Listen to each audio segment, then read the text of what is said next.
प्रश्न दूसरा, 2/3 व 3/4 के मध्य 3 परिमेय संख्या ज्ञात कीजिए।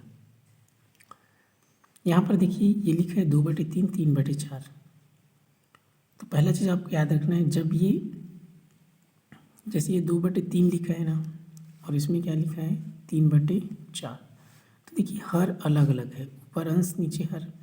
तो जब ये अलग अलग रहता है ना तो पहले इसको क्या करना पड़ता है, एक जैसे करना पड़ता है। ये दोनों को एक जैसे करना है। तो एक जैसे कब होगा, तो यहाँ क्या करेंगे, इस 4 का गुणा आप इसमें कर देंगे, ठीक है, और इस 3 का गुणा इसमें। क्लियर। तो 3 चौक 12 और 4 तिया 12। लेकिन याद रखिए अगर 4 यहाँ लिख रहे हैं 4 यहाँ भी लिखना पड़ेगा, अगर 3 यहाँ लिख रहे हैं 3 यहाँ भी लिखना पड़ेगा।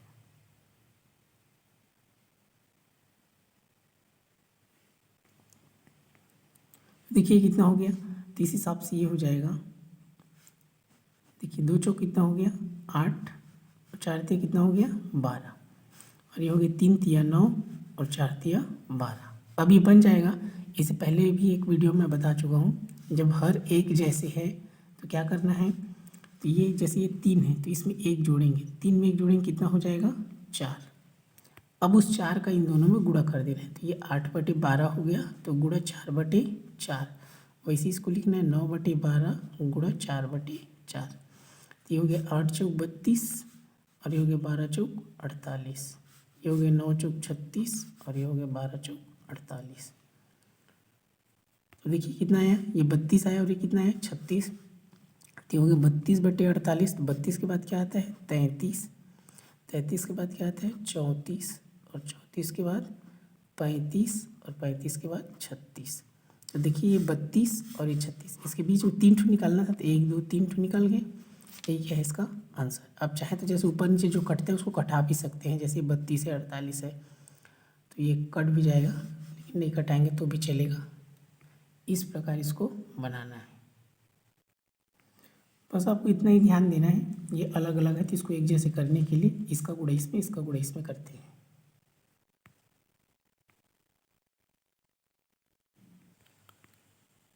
प्रश्न तीसरा, 2 sin स्क्वायर थीटा बराबर 1/2 को हल कीजिए। तो यहाँ पर इसको प्रश्न को पहले लिखेंगे 2 sin स्क्वायर थीटा बराबर 1/2।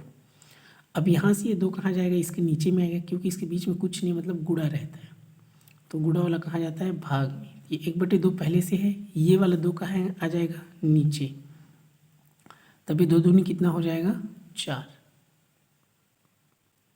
अब ये हो गया साइन स्क्वायर थीटा, ये वैसा ही है। अब देखिए जब साइन का मान निकालेंगे साइन थीटा, तो ये जो वर्ग है ना इधर पक्षांतर करने पर वर्गमूल हो जाता है, ठीक है। ये वर्ग पक्षांतर करने पर वर्गमूल हो जाएगा, इसको करनी भी बोलते हैं।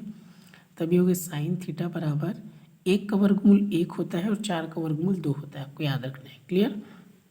जैसे अगर आप करनी 1 लिखते हैं तो 1 होता है, करनी 4 का 2 होता है, करनी 9 का 3 होता है, करनी 16 का 4 होता है, ये आपको याद रखना है।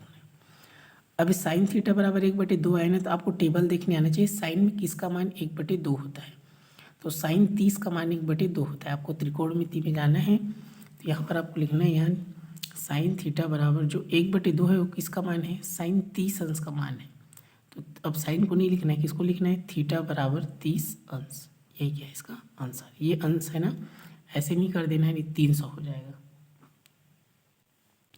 तो इस प्रकार 30 अंश इसका उत्तर है।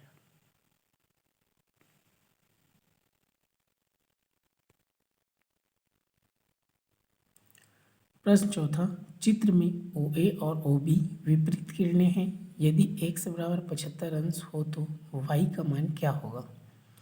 यहाँ से देखिए x का मान दिया है, y का मान निकालना है। यहाँ से आप हल करेंगे तो आपको चित्र को देखना है। देखिए इस प्रकार जब भी रहता है तो इसमें रैखिक युग्म लगता है, इन दोनों को जोड़ने पर होता है 180। तो यहाँ पर आप लिखेंगे, सबसे पहले तो इसको लिख लेंगे, दिया है x बराबर 75, यहाँ से इसको कर लीजिए, ये हो जाएगा y प्लस x बराबर क्या हो जाएगा 180 अंश। किससे हुआ, रेखीय युग्म से। क्लियर इतना। अब x बराबर 75 पहले से दिया है, तो x के बदले आपको क्या लिखना है 75। ये हो गया y प्लस 75 बराबर 180। यहाँ पहले से दिया है, क्या दिया है, चूँकि x बराबर 75 पहले से दिया है इसको। अब y का मान निकालेंगे तो ये 180 हो गया, ये प्लस का उल्टा क्या हो जाएगा, माइनस। तो 180 में से 75 घटाएंगे कितना बचेगा, 105। तो y बराबर कितना हो गया, 105। यही क्या है इसका आंसर है। वैसे भी इन दोनों को जोड़ने पर 180 आना चाहिए, तो जब ये 75 है तो ये 105 होगा। 75 85 180, सरल सा है।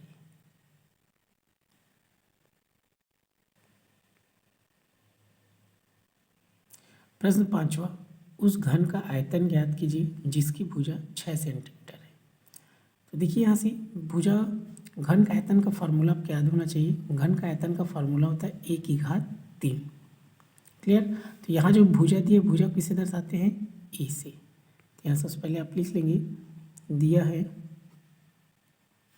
कितना दिया है, घन की भुजा, भुजा को दर्शाते हैं ए से।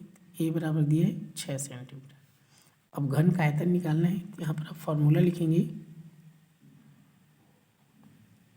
घन का आयतन, घन का आयतन। तो घन का आयतन का फॉर्मूला होता है a�3। अब a के बदले आप क्या लिख सकते हैं, 6। तो ये क्या हो जाएगा, 6 की घात क्या हो जाएगा, 3। अब 6 से 18 नहीं करना है, 6 को 3 बार लिखना है, 6 गुणा 6 गुणा 6। तभी गुणा करेंगे, 6 छके कितना होगा, 36। फिर ये 6 बचा, फिर इसका इससे गुणा करेंगे तो कितना हो जाएगा, ये 216 होगा। 6 छके 36, 6 3 बचेगा, 6 से 18 3 21। यहाँ सेंटीमीटर ही लिखना है, चूँकि आयतन है तो आयतन में लगाते हैं घात 3 और क्षेत्रफल में लगाते हैं घात 2। तो इसको सेंटीमीटर की घात 3 या घन सेंटीमीटर भी पढ़ सकते हैं।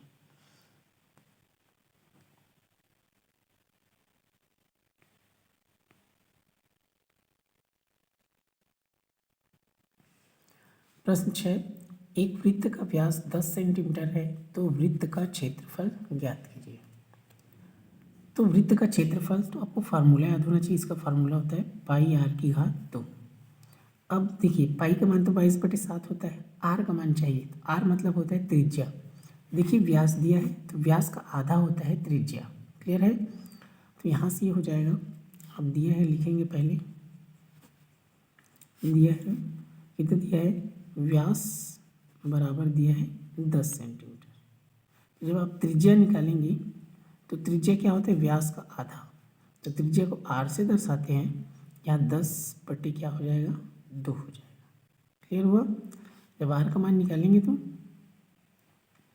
तभी हो जाएगा 2 पंचे 10। तो आर बराबर कितना हो गया, 5 सेंटीमीटर। अब यहाँ से सिंपल सा फॉर्मूले में रख देना है। तो वृत्त का क्षेत्रफल बराबर, यहाँ से आप फॉर्मूला लगाएंगे, ये हो जाएगा वृत्त का क्षेत्रफल बराबर होता है πr²2। तो पाई का मान 22/7 रखना है, इसको आपको याद रखना है। पाई का मान 22/7 और आर का मान कितना हो गया, 5।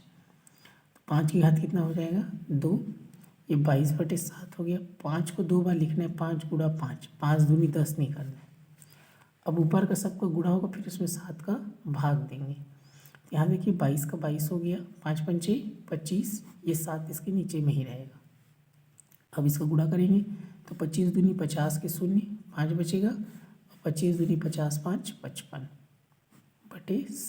अब इसका भाग दे देंगे, तो भाग को आप रफ कार्य में करेंगे। क्लियर है, यहाँ पर नहीं करना है, मैं आपको यहाँ पर बता दे रहा हूँ, ऐसे आपको भाग देना है। ये आप रफ कार्य में करेंगे, यहाँ नहीं लिखना है आपको। तो यहाँ से हो जाएगा, ये कितना हो जाएगा, 7 7 8 56। तो 7 7 कितना हो जाएगा, 49। और ये 15 में से 9 हो गया 6, ये कट जाएगा। यहाँ 0 उतारेंगे ये वाला, तभी हो जाएगा 7 8 56। कितना बचेगा, 4 बचेगा, ये कट जाएगा। अब दशमलव लगाएंगे 0, ये हो जाएगा 7 पंचे 35, फिर से 5 बचेगा, फिर 1 0 बढ़ता जाएगा, 7 7 49। इस प्रकार कितना आएगा, ये 78.57। यहाँ भी सेंटीमीटर ही लिखेंगे क्योंकि सेंटीमीटर दिया है। चूँकि क्षेत्रफल है तो बताया क्षेत्रफल में घात 2 लगाते हैं और आयतन में घात 3। तो इसको ऐसे लिख सकते हैं या वर्ग सेंटीमीटर भी लिख सकते हैं। ठीक है इसका आंसर।